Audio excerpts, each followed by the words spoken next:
करून या ठिकाणी एक सुंदर बगीचा तयार करण्याचा आपण प्रस्ताव केंद्र सरकारकडे दिलेला होता।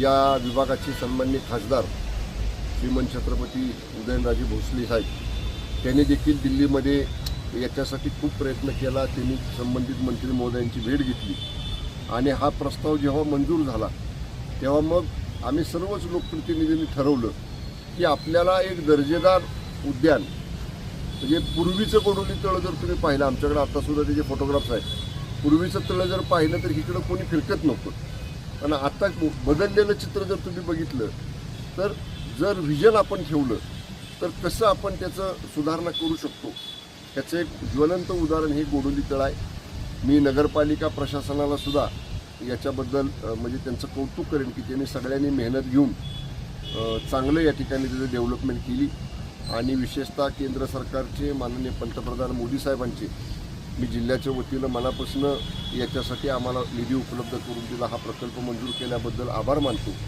आणि आम्ही ठरवलेलं आहे सगळ्यांनी की सिटी ऑफ गार्डन्स म्हणजे बगीच्यांचं शहर असं आपल्याला भविष्यात सातारा शहराचा विकास करायचा आहे। मी मागे मध्यंतरी नगरपालिकेच्या कामाचा जेव्हा आढावा घेतला पंतप्रधान आम्हाला किंवा या कार्यक्रमासाठी ऑनलाईन लोकार्पणाला वेळ देतील तेव्हा आम्ही माननीय पंतप्रधानांनी याचं लोकार्पण ऑनलाईन करावं